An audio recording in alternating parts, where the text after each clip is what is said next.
Hello everyone, we are Robin and Graham. Today we begin our 4-day journey to one of the new 7 wonders of the world, Machu Picchu. This has been on our bucket list for a very long time, so come along with us as we spend the next 4 days hiking through heat, rain, and low oxygen all the way to Machu Picchu.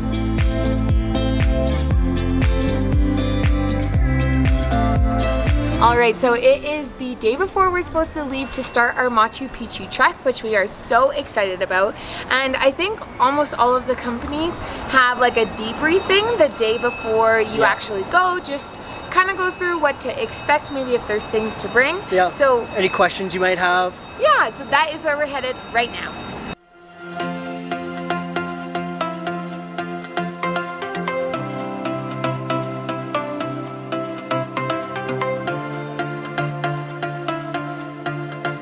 Okay, so we are back at our place. The meeting went super well. We met our guide, and it turns out we signed up for a group trip, but it's just the 5 of us. So now it's a private trip.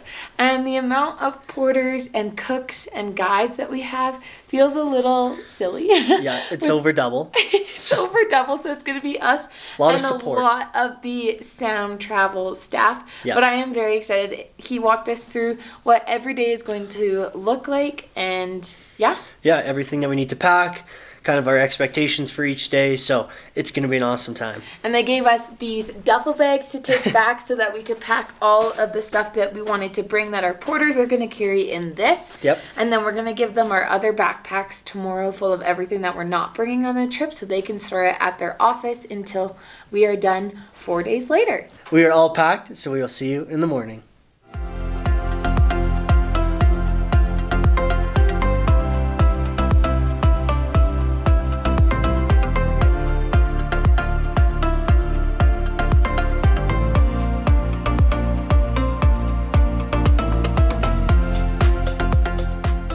Okay, after a delicious breakfast, it's time to head to kilometer 82 to start our hike. Should be about a 30-minute drive, but the van's pretty comfortable and the views are even better. Alright, so we just got to the passport control point, which is the starting point, kilometer 82, to start the Inca Trail trek. So really quickly, we are going to go through what our first day here is going to look like.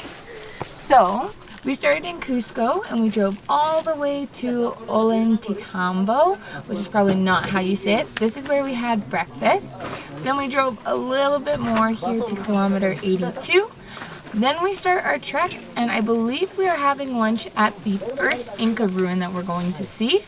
And we're going to trek all the way up to Ayabamba, which is where our camp is going to be tonight.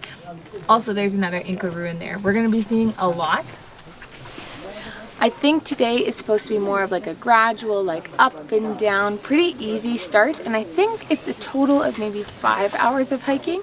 So far, I've noticed in this valley, it's quite a bit warmer, which I'm actually really happy about. I'm probably going to shed this jacket before we even start going. So yeah, we're going to get all ready, and then hopefully passport control goes really smooth.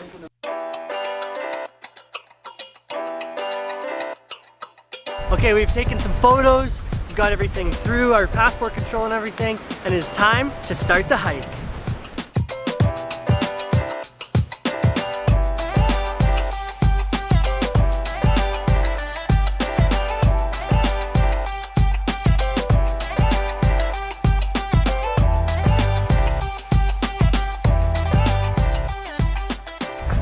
All right, we are 26 minutes into the hike, just about 2 kilometers.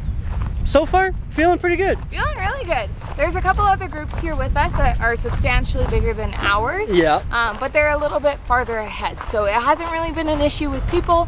The only annoying thing is that when Graham has the camera, I'm carrying both of these, or vice versa. Yep. But that's pretty minor. Yep. Woo! Yeah. But the trail so far has been really quite flat. We had one small incline right at the start, and then other than that, it's been really, really nice. Honestly, as Robin is making it show. A really gradual warm-up to the hike, because it's definitely going to get a lot more difficult from here. Yeah.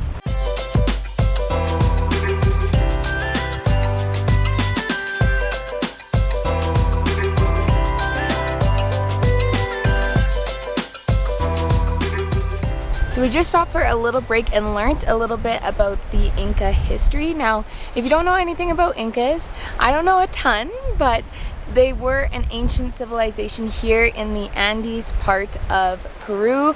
They kind of branched out from Cusco. Cusco was thought to be the heart of it, and that's where we've been staying the past couple of days.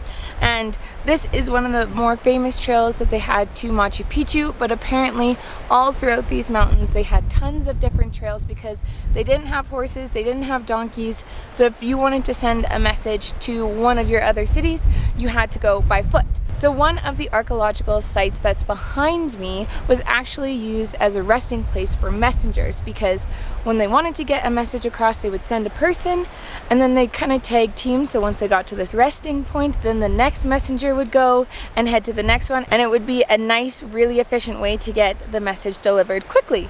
And apparently they had Inca trails all the way up until Ecuador, and these messengers were so efficient that they could go from Cusco to Ecuador in 5 days to get their message delivered, which is just crazy. But anyways, I think we have about an hour walk more before we stop for lunch. I think there might be another archaeological site. It might be after lunch, I'm not totally sure. But so far the sun is still out and it's a beautiful day.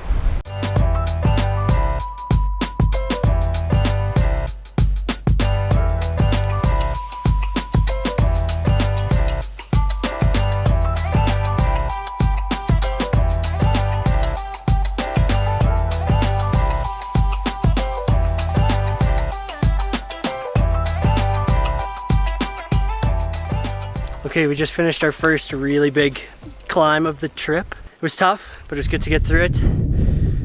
I think it's only gonna get harder, but this was a nice welcome. Now we're taking, I think, a 15-20 minute break here, catch our breath before we hit the road again.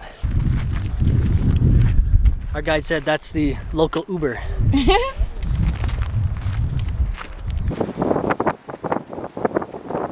So we just came a little bit past where we came up that big hill to a really big ruinous area where we came in and learned a few different things, and now have the chance to explore all kinds of stuff that we learned from our guide Grober. He is very, very knowledgeable about the history of this place because he grew up here and his dad was very involved. So I'll let Robin say some fun facts. Yeah, well, this room that we're in is on top of the hill overlooking that one that you would have just seen, and that was the actual like village or city. So the last room we saw was where the messengers rested. Now we actually get to see where they actually lived. Yeah. So all the terraces were like agriculture, and then they had all the houses on top. And what we learned and what our guide Grober was really trying to kind of drill into us was that they shared absolutely everything. Everyone ate the same food, everyone wore the same clothes.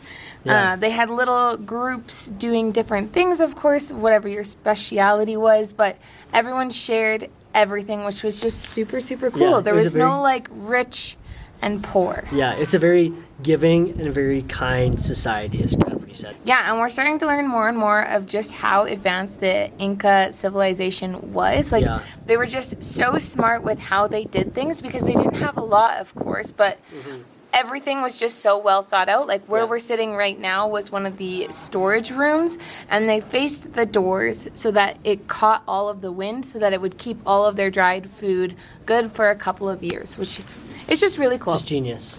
But now we have a couple minutes to walk around this ruin, and then we're gonna head to lunch.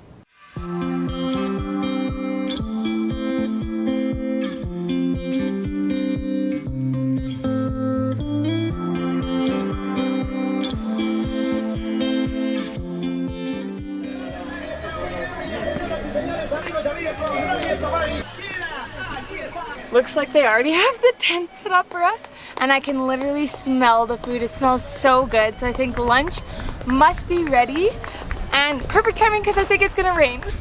We just finished lunch. They brought out so much food, way more than we could eat. We had like potatoes and stuffed avocados and chicken and rice, and it was all delicious. Honestly, I wasn't expecting this kind of food, considering we're technically camping all the way to Machu Picchu. So Sam Travels is treating us so good. They are currently boiling some water so that we can have some tea. We're gonna have about 30 minutes of digestion before we get trekking again.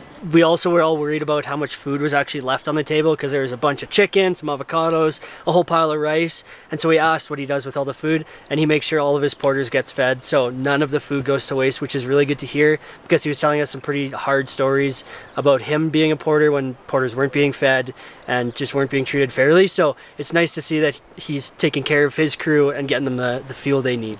30 minutes of digestion time turned into 30 minutes of napping time. Yeah. Okay, we finished lunch, rested up, got our gear back on, we're back on the trail.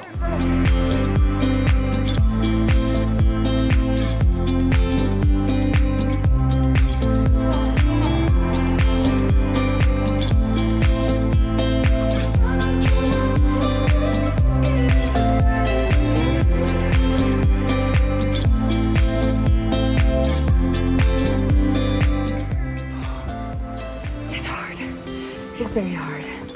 A lot of stairs right now. And the sun, which is welcome, is blaring down.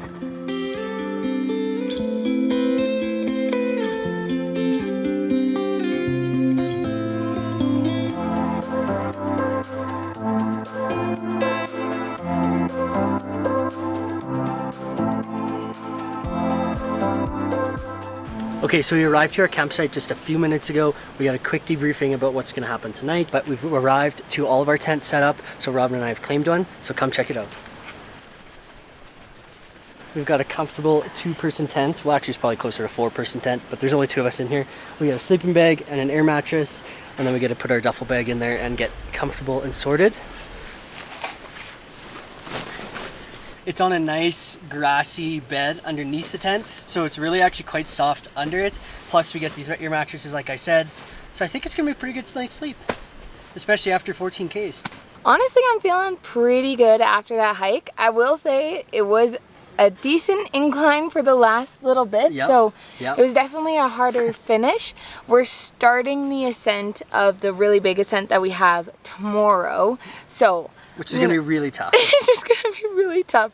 But anyways, I'm very glad that we're here. The team at Sam Travel is just so wonderful. Yeah, they have been fantastic to us.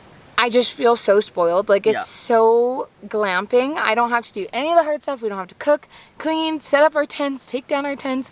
Like, I just feel... walk in and be welcome. It's awesome. No, everyone is so nice. And we were given the option before we wait for our snack and our happy hour of tea, if we wanted to explore the town of Guayabamba or if we wanted to just relax. So my sister and my mom have chosen to relax. I think which is what we are probably going to do as well. Well, I was going to say maybe we would wander off and maybe see if we can find like Coca-Cola or something. A little sugar hit would be really nice. Yep. This is the last town that we will see on this 4-day trek, so this is our last chance to like buy anything and stuff like that. So I think a Coca-Cola might hit really nice. Oh, gracias. Gracias. They just brought us some warm water and soap to wash our hands. Very nice. But yeah, I think for the rest of the night, I think we might wander into town, grab a Coke like Robin said, come back, play some cards, enjoy some supper. But I think for the most part, we're gonna end the video here. We'll show a few clips just to show you what's been going on. But we hope you enjoyed this video, and we'll see you in the next one. Bye-bye.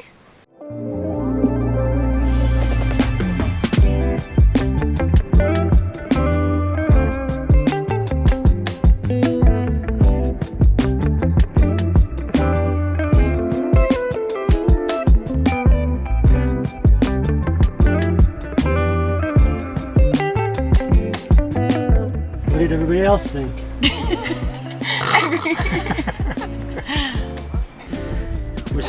Oh, and we have a little dog. Do we want to say how we're splitting up the hike? No. No? Okay. Bye-bye.